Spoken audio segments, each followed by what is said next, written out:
afternoon, everybody. Thank you for joining us. This is Hashtag No Limits, and I am your host, Shelly Kino. Hashtag No Limits is about people who society has placed limits upon, but who have busted through those limits. Ophelia says in Hamlet, "We know who we are, but not who we will be." And I believe there is no better example of that than the caterpillar turning into the butterfly. Anytime you see me, you'll almost always see my butterfly caption somewhere in the picture. And that's because the caterpillar literally has to dissolve into nothing, just cells, and then reform itself into the butterfly, and then has to struggle to get out of the cocoon in order to be strong enough to fly. And that so much to me exemplifies the fact that we just don't know from one moment to the next who we're going to be, in a positive way or even in a negative way. But I try not to focus on the negative way. I always try to focus on the positives, that we can have exponential growth. And when we have people who support us in getting that growth, even better.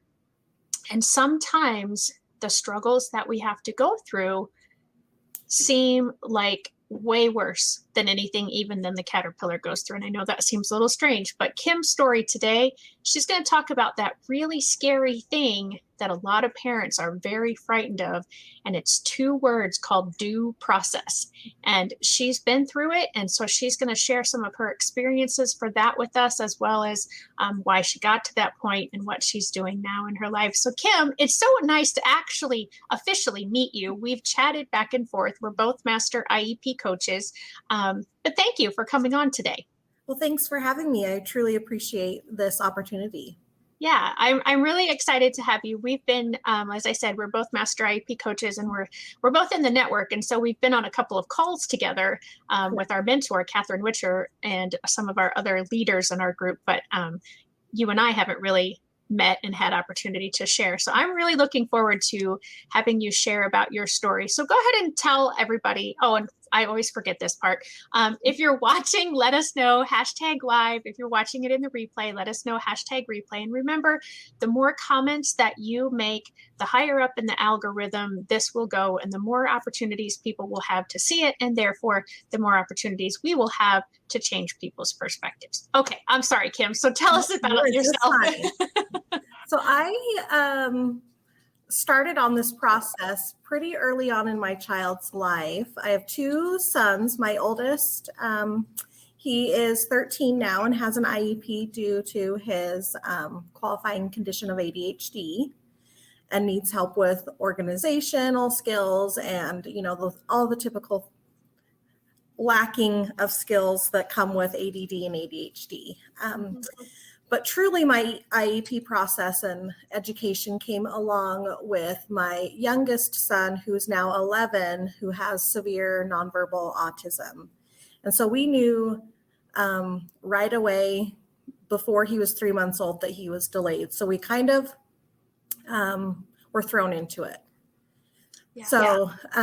We started with early intervention, preschool, kindergarten, and it wasn't until he was in 2nd grade that we really had to, fight for more services at the school. And I hate to use the word fight because I hate the us against them concept. Right. But, that's when it truly began. But I like your metaphor of the butterfly, because I do feel like as parents, we kind of, our kids are constantly evolving and growing and progressing, but I think we forget to give the parents ourselves credit also.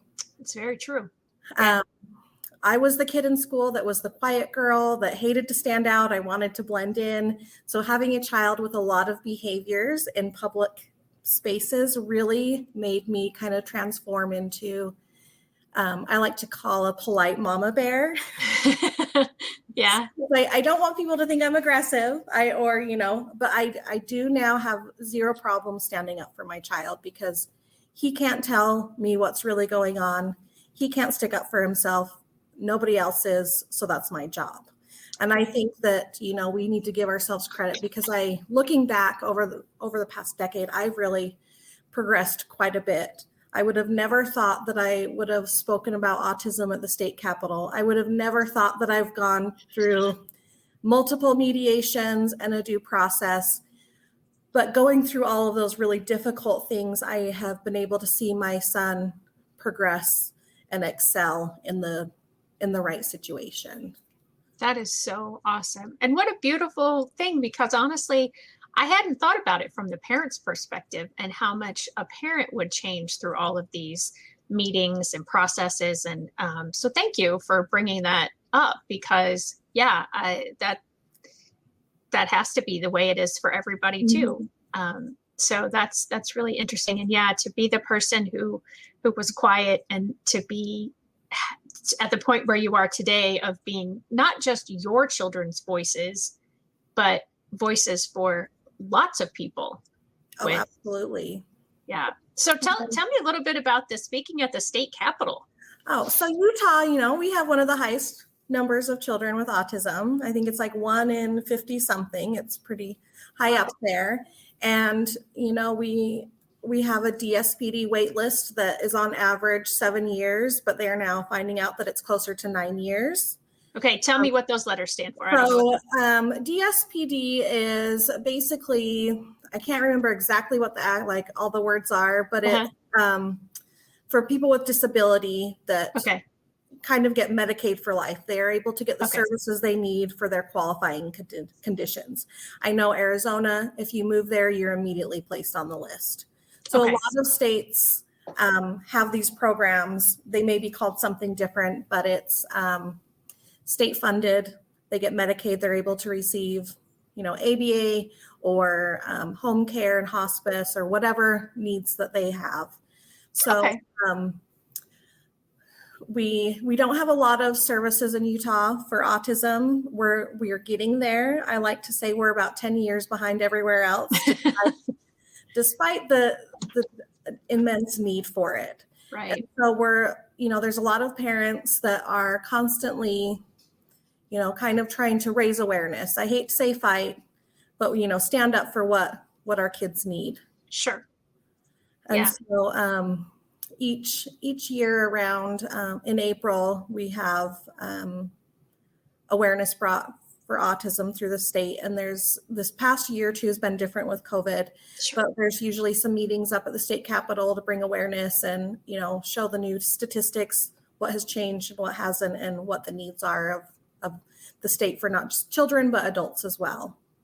Okay. And so was it just like whoever wanted to speak was able to speak, or were you asked to speak? So I was asked to speak. There is a Autism Council of Utah, which is a nonprofit for Utah, and they asked for me to speak for the age group that my son was in.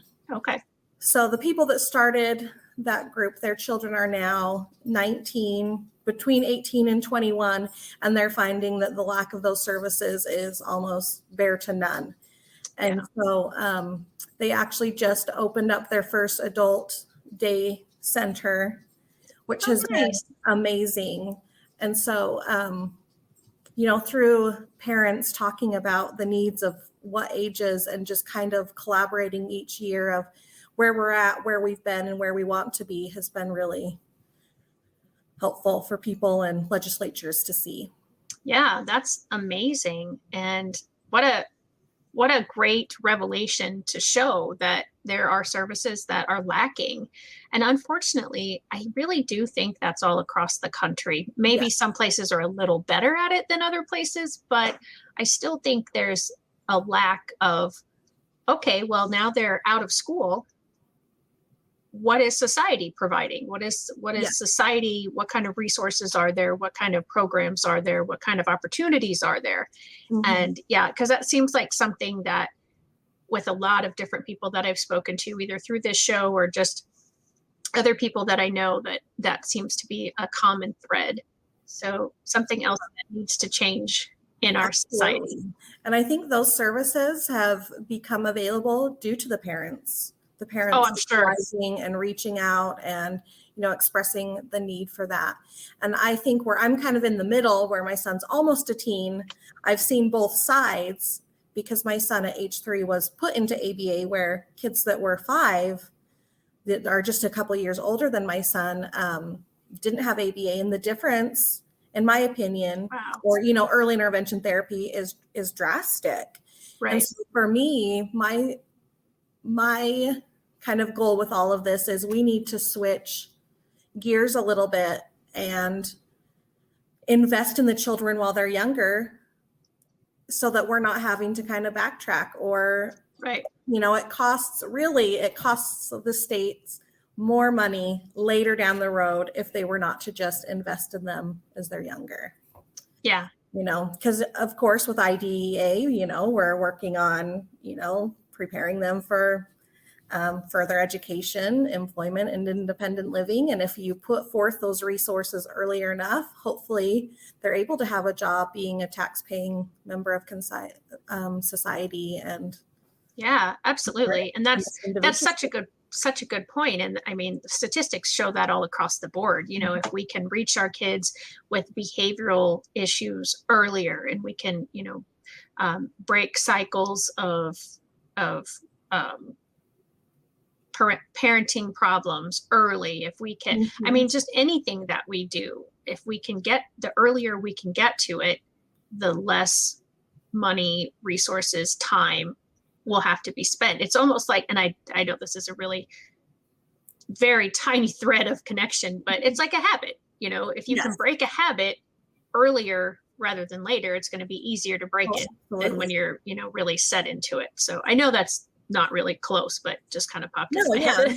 Absolutely. And I like to look at it as it's kind of insurances, and schools should look at it as kind of a preventative measure. Let's invest now and hope that we don't need to continue these same resources the next year. If we put in enough work now, our hope is to phase it out, not that they're going to be dependent on it for the rest of their lives. Right.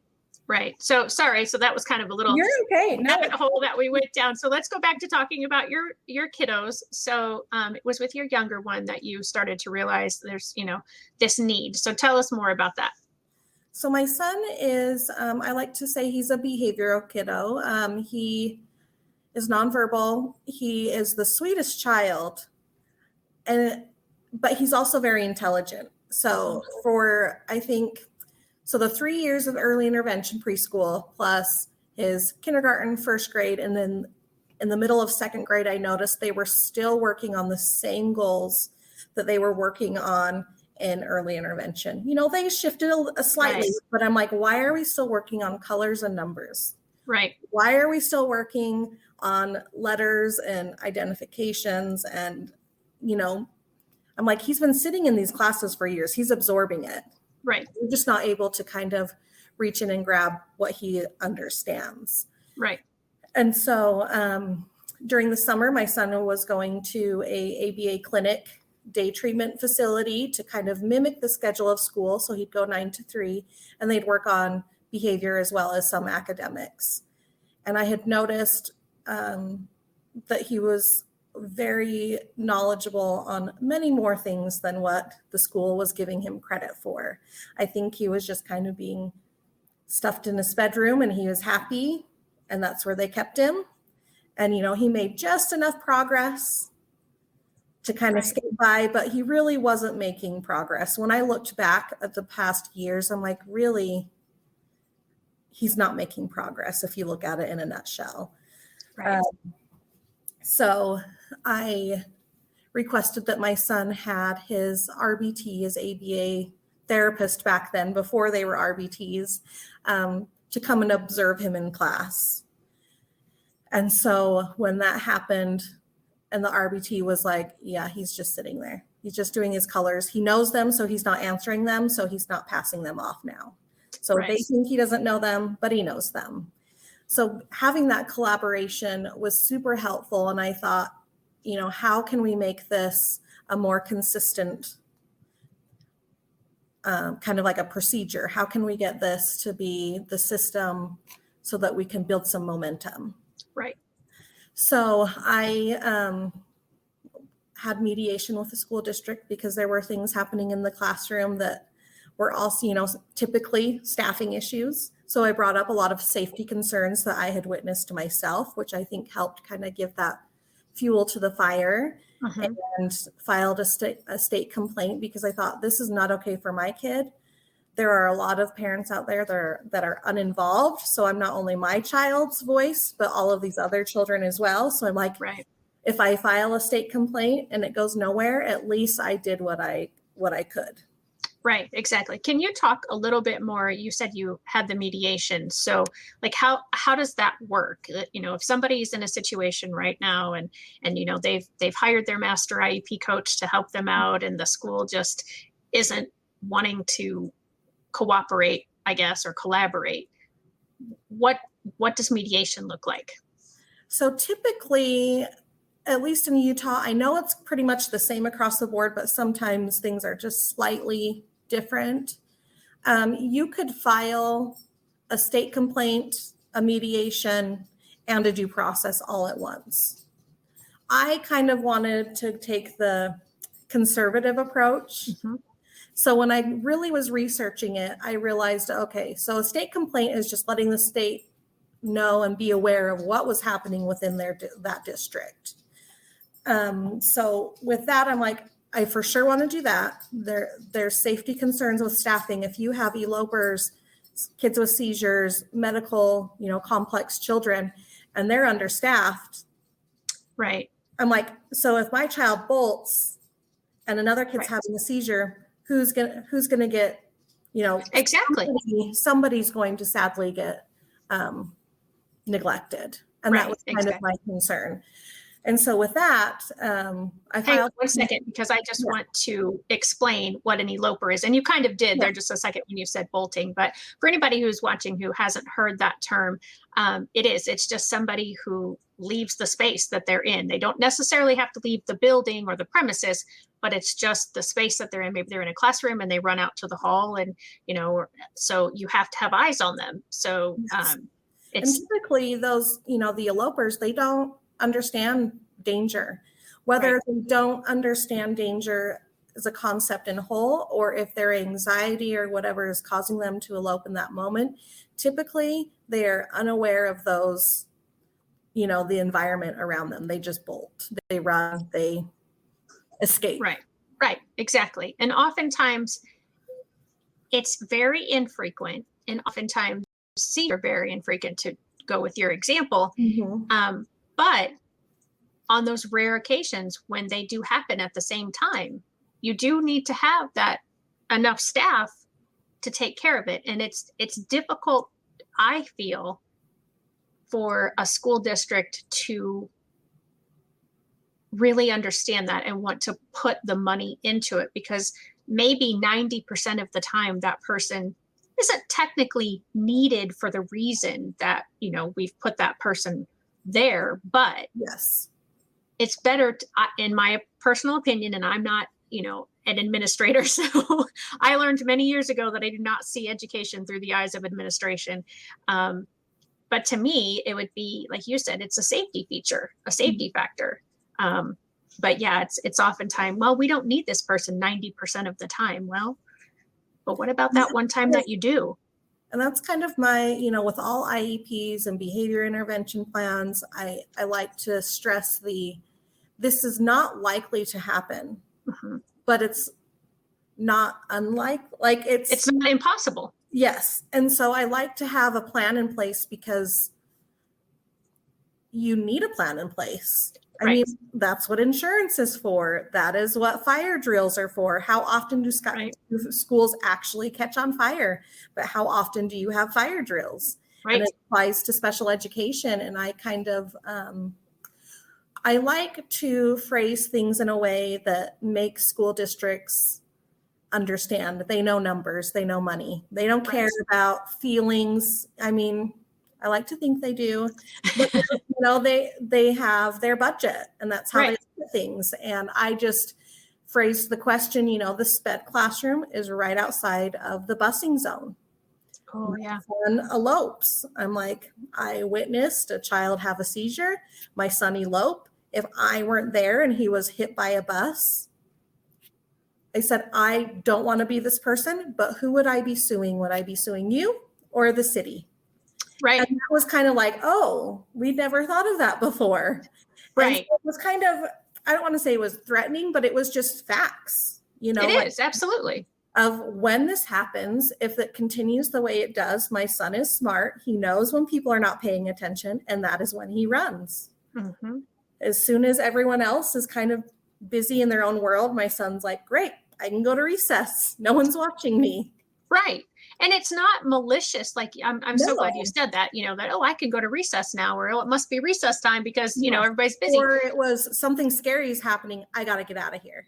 Right. Yeah. So it isn't that your child is like being malicious and leaving the room. It's like you said, it's either, oh, I can go play now because everybody's busy, or, like you said, it's something scary. Especially I would think when a child is having a seizure, that would be scary for any of the other students around, Yeah, absolutely. And that's the disability, right. It's not just children in general. I mean, most kids though, I think would be scared. Right. And that's such a good point with the fire drills, because we would have to, we had a plan in place. We had a safety plan. Mm-hmm. If this happens and you have an eloper, or you have someone who just freezes because of the fire alarm, and they don't want to move, and they're just literally frozen. Well, if I'm in charge of 5 students, but one of my students literally cannot move, and like, I don't know, maybe we have to pick that person up, and carry them in our arms. Well, I've got to have somebody to help me, so having to have those thoughts and discussions ahead of time in order to put those things in place is very crucial and very important. And I think the safety part, honestly, is probably the least talked about at IEP meetings. Absolutely. And I feel like that's the one kind of keyword districts kind of perk up at is safety, because they don't want lawsuits. Right. They don't want to be held accountable. And, with the state complaint, we did have a meeting. It wasn't our mediation, but that was the meeting of, okay, so when this happens, because if we keep going the way it is, what will be the plan in place? Right. And I was in a roundabout way told, well, then your son, because we're having this conversation, your son will take precedence. And I thought, that's, it's semantics. Right. The district, they didn't want to put anything in writing. They didn't want to really be held accountable. Right. So that's when I thought, that's not protecting my son, and it's really not protecting the other children. And that's neglect. And so that's when I decided we're going to do a mediation, because I feel like what they're saying, even though a mediator is a neutral party, the district needs to be held accountable for what they are claiming to provide, and if that's ethical. Well, yeah, to say, since we're having this conversation, your child will take precedence. So what if the other parent stood up and said, well, what are you going to do about my child? And then they tell that parent the same thing. Yes. Oh, absolutely. Because, unfortunately, I previously lived in a small town where this was happening, and I knew a lot of the staff members at the school, and I had rumors that, the special ed director would leave and would say, I know we told that to the parent, but we're not doing that because it's not written down. If it's not written down, it didn't happen, which is, one of the number one rules with special education and IEPs. If it wasn't written down, it never happened. Yeah, that is so true. If it's not in the IEP, it is not going to happen. Yeah. So, okay. So you filed the state complaint and you went through mediation. Can you give a little example of what kind of happened in your situation? And it may not be the exact same situation everywhere that this would happen this way. So for me, I have learned with my son, documentation is key. It's easy to have when you have kids with special needs, because typically you have progress reports, you have medical documentation from doctor's visits, you have, I like to think, just binders full of information. Right. So when I filed my state complaint and mediation, I included everything. Mm-hmm. And when I finally printed out the forms and was filling them out, you really don't need all of that. It made me feel better sending them a manila envelope full of documentation. Right. means I'm serious, but really, anybody can file a state complaint. You don't have to have a student. You can be a concerned community member, which I did not know. Okay. You really only need to write down a couple sentences of why you're filing this or what your concern is. You don't need dates. You don't need, it just kind of pushes the button of a investigation from the state school board of, we're going to look into whatever this is. So looking back, I think sometimes less information is more, depending on what the outcome you want it, what you're looking for. Sure. And so I like to tell parents, I'm like, you don't need to know everything. Just file it, print it out, file it. You can always withdraw. You don't have to go to mediation. You don't have to go to due process. But at least by doing that, you covered your bases and your concerns have been addressed by somebody other than the people that you have not had things resolved with. Right. So I like to tell parents, it sounds scary, but it's not. You really you can fill it out online. I like to print it so that I have documentation of everything.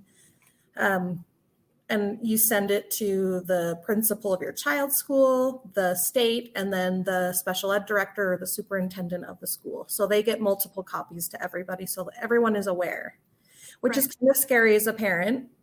Sure. Knowing that it's me, I'm complaining about all of you. But really, if you don't say something, who will? Yeah. So once we, had the conversation of your child will take precedent, I thought, yeah, this isn't really fixing the problem here. Right. So we continued with the state complaint. They ask you, do you want to go to mediation? That it's interesting how it's all kind of tied together. There's just different levels, basically. With this. So with that, before I get on too ahead of myself, with my previous son's district, we had mediation and it was very successful. My son was able to, because of the services that my son had not been getting or enough services that my son was getting, he was offered compensatory services, which for him was summer school, 4 days a week, 9 to 3, like a normal school day. Wow. Which was amazing. But he also had an RBT providing those services because his behavior gets in the way of everything. Right. He's a behavior kid. And when he went to the next school year, the first day he walked into his class with that RBT, the teacher had him do a spelling test. He spelled 100% on his spelling test. They were having him, he didn't know his letters and numbers and colors. And I thought, he kind of excelled and surpassed my expectations of what I thought he knew. Yeah. There was one, my son's a little sarcastic and has a sense of humor. You wouldn't know. You just think that he doesn't know what he's talking about. And he got one answer wrong, but the teacher's like, I'm giving him 100%. Where he spelled Robin with a Y, like the name Robin. Like, sure, what you're asking for, but I'm going to make it just a little different to kind of make you turn your head just a little bit. That's awesome. So, to see that, sarcasm and, spelling on grade average, right? I would have never thought. And that's kind of where when you had said, hashtag no limit, I'm like, that's Kai. That's my son. Like we had no idea what he knew. I sure didn't think he could spell on grade level, but he could. And through that year, we realized he can read, but his behaviors are extremely hard to, they get in the way because he had years and years of, if I sit here and pretend like I don't know, no one makes me work. So now we're kind of backtracking with all of that. And after 3 years of working with an RBT, we were down to little to no behaviors during the day. And he was spending 60% of his day in a general ed classroom. His work was modified. And there were some things that, and I'm a very realistic parent. I know they can't pull him out because of behaviors technically, but I like to have in place of, if you act this way, you prefer the classroom, they're your general peers, you can't be in there. There's an expectation that's expected. And so with him, he was pulled out on occasion when there were behaviors, but he's smart. The other kids aren't acting like that. So Right. you don't get to act like that either. So fast forward to now, this past year, we moved to a bigger city where there were more services, thinking schools would be better, that they were kind of ahead of the times. We knew that down the road there would be more services for my son as he became a teen and an adult. So I'm like, I'm a preparer. I like to get on the bandwagon before there's an issue or before we, like to have some sort of direction. So we moved, and when we enrolled my son in a school district up here, that IEP was kind of thrown out the window. And I thought, I was really upset because I'm like, I fought really hard. I used to never say a word or complain about anything. And now that just went down the drain. Right. Which legally, I know they have to give something comparable or comparable. And they were putting him in a one-size-fits-all school with kids with low IQs because behaviorally, that's where he's at or can be at. Yeah. And so and they had some other really strange rules where I could never observe my child. I couldn't walk him to his classroom. I couldn't, and I think it was because I know the rules and laws. Because a lot of other parents were saying, oh, I volunteer all the time. And I'm like, that's interesting that I'm not allowed. Yeah. Do you think that my son coming to a new school with a file that's, yeah, huge, they were probably like, yeah, we don't want her in there. And it's not because, I like to think with the teachers in the school, we're all a team. Right. I couldn't do it without them, but I do know that the hands of teachers and special ed directors and, well, not the directors, the special ed teachers and the paras, their hands are tied. They can only do with what they're given. True. And so I'm kind of doing what, not only fighting for my son, but the special ed teachers as well. They need the extra support. They need more funding. They need more of everything, really. Right. And so I think coming into a new environment, they all were a little hesitant about me. And I just kept saying, look, I want what's best for you and my son. How can we meet in the middle here? And I had never worked with a district that just did not care. They just wanted to, and I think sadly that is what most districts are like. They don't care what the parents have to say at a district level, because moving in, I had to go through a district level. If I went in through a school level, I think it would be slightly different. Sure. I would hope so, at least. Yeah. Yes, I hope so as well. But so with that, where my son was put into, he didn't have an RBT or an aide one-on-one. He was not spending even half of his day around special ed. General ed kids. It was drastically different. And I thought, how do they think that that's okay? Right. Just because he's going to this really fantastic, which it is a fantastic school. They have swimming, they have art and music time, which is fabulous. Wow, yeah. And if you have a lower IQ child, but for a kid that can read and spell and socialize with kids his age, that's not a good fit. Right. So that's when, I thought, well, I've been through this before. I'm scrapping the state complaint because I know that they'll investigate with a mediation. Right. So because I'm not going to go in with my guns blazing. I'm not going to go in really upset. I was like, well, let's try and mediate. And the previous time I didn't have an attorney with my district before, but I thought this district is a lot bigger. They have a lot more money, and they seem to really be hesitant on any suggestions whatsoever. And so I hired an attorney, and it's now been going on for over a year now of mediations. We agreed on a mediation. Both sides don't agree that it was, I don't agree that it was upheld the way it should have been. Okay. It comes down to, like, the districts like to say semantics. Right. And so with that, I thought, my son's not progressing. A lot hasn't changed. So we're just gonna do due process. It was a little intimidating, but I thought anybody outside of the situation, if they look at the documentation of the progress of how my son was before and where he's at now, it's going to be a night and day difference that they're going to notice that and see that and rule on in our favor. Yeah. So that's kind of where we're at now, where we are waiting for the judges or the hearing officer's decision, which through this due process has been a constant reminder that it's special ed, but it's also truly a legal situation where Right. there are things that I want to bring up and my attorney's like, well, you can't because that wasn't included. And I'm Got like, it. so you have to, with a due process, I would recommend getting an attorney, but mediation, I think, could be a really nice, simple,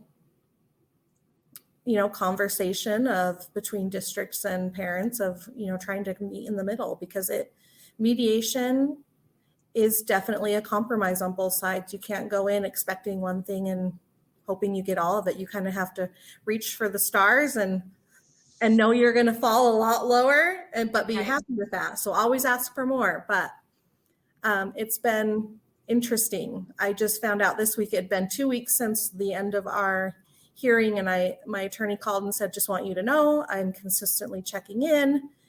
But on really complex cases, he said, I've had a judge or hearing officer take an entire year to decide. So in that situation, what is going on with your son and his education at this time? And that's kind of where it's frustrating for me. And I can always say, I'll let you know what ends up. But right now, he's still in the situation that we had agreed upon through our mediation, that I like to say it's okay. Mm-hmm. I still have safety concerns. My son is eloping from school still. He's running through the parking lot. Like, it's continually escalating. So, Right. and I think with that, it gives a little fuel to the fire for our attorney to say, hey, there's some safety concerns. Sure. But summer, I don't know. Right. So he's attending ESY currently. His IEP still is the same as it was previously. And that's kind of where he's at right now. But I think with the amount of time that it takes, as long as I'm 98% sure we're going to win, but there's always that 2%. Oh, sure. You can't be sure because it's not you deciding. Right. That I worry about. But I think if it's a year, which my attorney's like, it should not be a year for this type of situation, I would just tack that on as time for compensatory services. Got it. And I think a lot of people may not know what compensatory services are. I was just going to ask you to explain that. So with mediation, you're typically going in and saying, my son's not getting what he needs, or my child is not getting whatever they need, or this is a safety issue. So a compensatory service is like, how are we going to make up for lost time or lost services? And that can look like a lot of different things. And I think that's where the mediation comes in, of going back and forth, of kind of bartering of, okay, what if we give this? That's not enough. And I will tell you, districts in every mediation I've ever had or have heard about, they come with the lowest offer, that it is just embarrassing because they don't want to have to do anything extra. So that's what they always come with. So that's why I always ask real high. And I just wonder, with schools,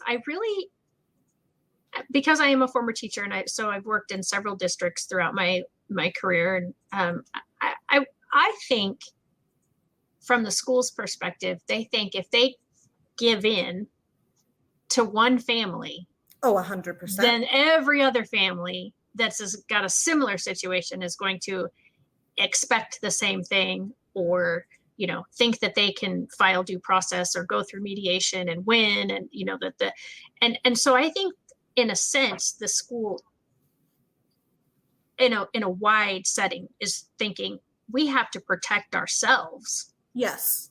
And not that excuses them, but I always try to see if I can figure out, what is the other side thinking, no matter what kind of discussion or what sort of, because as our mentor, Catherine, has said, behaviors are communication. So what is their behavior communicating? Oh, or, what is having a behavior kid myself and watching people in administration that don't really work with these kids is fascinating to me, that they are the ones making these decisions. And I do believe, with my first mediation, I did sign a non-disclosure agreement. But when my attorney looked at it, he's like, all this is saying is that you can't discuss how you got to this place. Oh, got it. Okay. Because he's like, because it's obvious. Everyone can see what he's getting. You can't, if they pick him up on a bus on a Wednesday when there's no ESY, what are you going to say? Oh, I don't know. They're just I don't know. School just came to pick him up today. Yeah. So, and if they were to ask the bus driver though, or the bus driver tells one of his bus driver friends, oh yeah, awesome, I get to work more hours during the summer because some kid gets, right. It's going to get out. And I do think the districts try to keep those cards close to them. But I think that it is a really empty, I don't want to call it a threat, but I don't know what else to call it. Yeah. That they don't want other people to know. Right. And that's kind of where I'm like, other people should know. Because it's not, if your child is having this problem, your child is not the only child with this problem. And unfortunately, that's probably true. Even with outside of the realm of special education, if you have, I don't know, there could be so many other legal issues in a school setting, but if there's an unfortunate teacher to student inappropriate relationship, I can almost guarantee you that is not the only student that it has occurred with or was attempted with. Right. If there is cheating going on in a classroom so that kids can continue to play sports, it is not just one student. So really, it is either a teacher, a school, or a district-wide program. And my thought with everything is the system is a broken system. One person can't change it. Right. We can change as many students' IEPs and their systems as much as possible. Hopefully over time, it can slowly improve, or at least improve in each area of where you're a master IEP coach, or, in small clusters. And I like to think that if, and that's where that awareness is. I always say, if you want to get something done, get a group of angry moms and it'll get done. It's true. Women. Yeah. I know with my husband, if I have something hung on the wall and it takes too long, I'm going to hang that on the wall. And you better believe that I will not be upset if there's multiple holes in the wall that are going to now be repaired by someone else. So there's two things that I want to comment about. So I want to this one's behavior. Okay. So perfect. Some of the things about your behavior. So the thing I want to say before that though is you talked about how that mediation that you were a part of, and how, and other ones that you've heard about, the school comes in with this very low, almost embarrassing offer. And, the law is the minimum that the school has to do. Yes. And I interviewed someone a while back on the show, and she said, and I don't remember if it was during our conversation that was recorded or if it was in another conversation, but she said, I've heard the saying so often, well, it's the least I could do. She said, why do we say that? Why is that where we're thinking oh, okay, I'm okay because that's the least I could do. Why don't we think about what's the most I could do? Yes. And that has really changed how I look at situations, and how I try to talk with school districts and families when I'm working with them and say, okay, we do have this law, and this is the minimum requirement, Mm-hmm. but there is a lot more that we could do that would fall under the okay part of doing this for this individual child that would be appropriate for this particular child. So I just wanted to to point that out, that you had that coming in with that bare minimum, or even below bare minimum sometimes it seems like. But you talked about your son's behaviors, and so often when people, at least I know in my experiences it's been this way, but maybe this isn't the case for everybody. When you talk about behaviors, people seem to automatically think about very overt behaviors, very disruptive behaviors, the kind that get a person in trouble. But the behaviors that you refer to, and I think that oftentimes get overlooked, are those quiet, withdrawn, as you said, your son knew what he needed to do Mm-hmm. to maintain and not be having a lot of expectations on him, either behaviorally or academically. He was learning all of that time. But as far as the output of it, he was like, well, they don't really expect much from me. As long as I'm over here and I'm quiet, they pretty much leave me alone. Yes. And I think that's, that needs to be changed as well. And we need to become very aware of those quiet, withdrawn behaviors. If we are not paying attention to kids because they're not grabbing our attention, we still need to give them attention in other ways and make sure that we are trying to reach them, and we are, finding ways that they want to or are able to communicate what they know with us. As a former special education teacher, I had several students that were paraverbal or nonverbal, or they were unable to write, and so we had to find multiple different strategies Mm-hmm. for them to be able to show us what they knew in a way that both of us could understand. Yes. And I still had one student that I feel like I was just so close to, we had finally found a communication device where he could operate it with his elbow. He had a switch, and then he would have to scan. And we were just getting there where he was getting real good control. And then he left our district to go to a higher grade level that we didn't offer in our building. Yeah. So I was like, oh, we're so close. Yeah. It's so hard, so sad. Yeah. As a teacher, I can imagine all that hard work and you don't get to see how it pays out. Yeah. Yeah. So I think that's just key, that we need to make sure that we're paying attention to all of our students, whether they're demanding it or not. Yes. And I like to, I've learned through all of this, are those behaviors, while those are happening, are they getting in the way of FAPE? Can they access their education? And 9 times out of 10, it's no. So I think as long as you keep that in the back of your mind, are they able to access their education, whatever that looks like, while this is occurring? If it's a no, something has to change. Yeah, such a good point. I want to talk about your other son. Yes. Because he also has an IEP. We only have about 10 minutes left. So I want to try to cover, because oftentimes somebody with ADHD or ADD is not provided an IEP, but given a 504.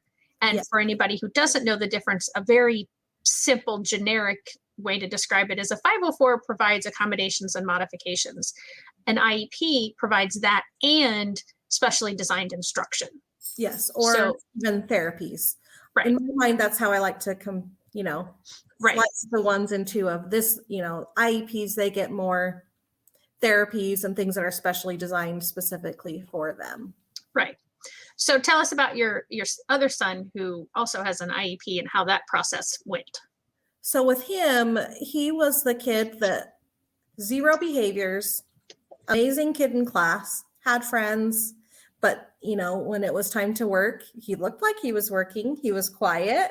He was well behaved, but he never turned in assignments. He never completed assignments. He never, as soon as things got to the point where he had to have some sort of organization to complete something, it never happened. Okay. He did get distracted a lot, but when he finally did get an IEP, and I like to tell the story because I think a lot of parents can relate to this. And I thought, we don't give our kids enough credit with how smart they are. Right. His teacher, he didn't have, there's really great teachers. And then there's teachers that I like to call the teachers that are about to retire, that are just kind of pushing through the last couple of years, that are tired. And Yeah. he had one of those. And the teacher came to me and said, I don't know what's going on with Dax. He sits in class. He looks like he's working, but when I go over there and ask him to turn something in, he doesn't respond. And I thought, that's weird. He doesn't even say like, sorry, I didn't finish, or I don't know where it is, or he just doesn't respond. Yeah. So I asked him about it. I'm like, why are you not responding to your teacher? You need to at least answer someone when they speak to you. That's rude. Like, that's so Right. not okay. Yeah. And he talked a lot about social because of his brother. Like, this is not okay. You clearly can see this. And he said, the reason why I don't say anything is because, no, I didn't finish it, or I forgot to bring it from home. But if I tell her that, she takes away what's called a hawk buck, which is like their school's money. Oh. He's like, but if I ignore her, she doesn't take it away. Okay. She walks away. And I'm like, that makes a lot of sense. Yeah. And I don't blame him, because he's getting called out, and he's learned, well, if I don't say anything, she doesn't take it away. Is that okay? No. But do I understand where it's coming from? Yes. So he has the ability, clearly, to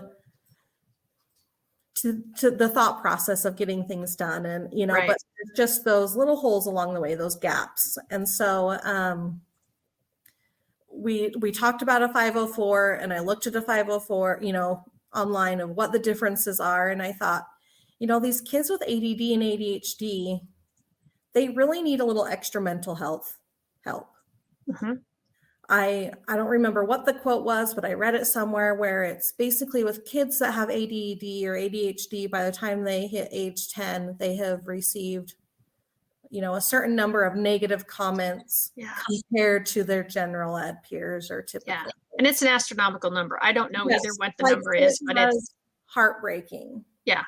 And so and my husband has ADD. We have learned along the way, after my son was diagnosed, I'm like, oh, the apple does not fall far from the tree.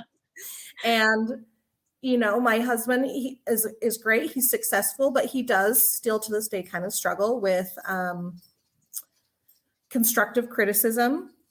He can accept it, but he truly beats himself up about it, where I'm like, it's fine. Just take it, fix it, move on. Right. But he really beats himself up. And I think it's because, when you're younger and you're constantly told you're not good enough, or try again, or what's wrong with you? Why can't you do this? Yeah. And with my son, I do notice that a little bit. And so at school, I'm like, he needs that extra therapy, just even some talk therapy of someone to help him. Like, his goal right now, I can't tell you exactly what the words are, but I really, really like it, where it's, the therapist will come in and say, this is a problem. Let's look at, problems you could be having. Is it a big problem or a little problem? And how are we going to react to it? And then how are we going to fix it? So that you can, he can build on those. How do I react to this? How do I look at myself when this sort of problem arises? And I'm like, that's what he needs. Socially, he's pretty much fine. But I think, when there are those, when they're put down a lot, I think over time they slowly get a little behind socially. Not enough that you really notice, but when you're aware of it, you do. Yeah. And I see that with those kids that are in that ADD world. And so he does need that extra help with not only organization and extra time allotted on assignments or, a different environment for testing, but they also need somebody, the school needs to be a little more held accountable for helping him with his mental health and social needs. Right. And that's where that specially designed instruction comes in. Like we talked about the differences there between the two documents. And yeah, so often, even in an IEP, when I see accommodations in there, it'll say things, and it's not just for students with ADD or ADHD, but many students have organizational deficits or, the executive functioning kinds of skills. Yeah. And it'll just say things like, oh, they're going to have a color-coded binder for their classes. Well, that's great. And that could be very helpful, but who's going to teach them how to use this color-coded binder system? And who's going to teach them and check in on them that they're utilizing it, and who's going to reteach it when they're not, and so just going over those kinds of, that's actually specially designed instruction. And a lot of times teachers don't understand that. And I'll be honest, I probably necessarily wouldn't have caught on to that myself either until somebody would have explained it. That world it's an interesting area for sure. Yeah. I think everyone could use a little help with their executive functioning at times. I think so too. And in 2 weeks, I think it's 2 weeks. It's the last hashtag no limits of this month. I'm actually having a gentleman on, and that is his specialty is executive functioning. His name is Seth Perler. So if you've never heard of him, check him out. He himself had executive functioning deficits when he was growing up, and he talks about all the things that he's done and ways that have helped him, and he's passing along all those strategies. And I've been watching him for probably a year and a half now, and yeah, it's just amazing. Again, because somebody's gone through it and how they can explain differently than someone who hasn't gone through it. Oh, absolutely. And it's amazing, such a small task or a small goal or a small change in their educational environment can make such a big difference. Yes, absolutely. Well, Kim, we just have a couple more minutes. So I want to make sure that, if anybody wants to reach out to you to get more information or to follow you, how can they do that? Where would they find you? Instagram and Facebook. I believe it's under Kim Deverall IEP Consulting. Okay, perfect. So no website yet? Well, it's up there yet, but it is yet. So okay. You're welcome to do, I think it's kimdeverall.com, but I don't believe there's any real helpful information yet, but that is okay. All of the due process stuff, all of that has kind of taken a back seat. Well, sure. There's been moving and getting you've had a lot of, with all of this, it'll come back twofold. It will definitely help in my experience with other parents. Yeah, most definitely. Well, thank you again so much for sharing your story and your journey and your children's journeys. Is there any last parting words that you want to share? I don't want you to leave anything out there that you didn't get to say. I don't think so. My thing is just, don't forget that you yourself as a parent can consistently grow and change, and you have to. And I think it's cheesy, but a beautiful thing to watch a parent evolve with their child, because you can't, you go in as a mom knowing nothing, and you come out along the way consistently evolving and changing and being, bettering yourself and not only your child. So don't forget that, and don't forget or hesitate to speak out. No one's going to care. Yeah. You can ruffle a few feathers along the way, but I guarantee you're not going to be the only one, and you won't be the last. So do what you got to do. Yeah. Become a butterfly with your child. That's such a cool way to look at it. Well, again, thank you so much. And thank you to everyone who is watching, whether live or in replay. And if you want to reach out to me, shellykino.com or Kim Deverall, IEP Consultant, you can find her on Instagram or Facebook. See you all next week. Thank you very much. Bye-bye.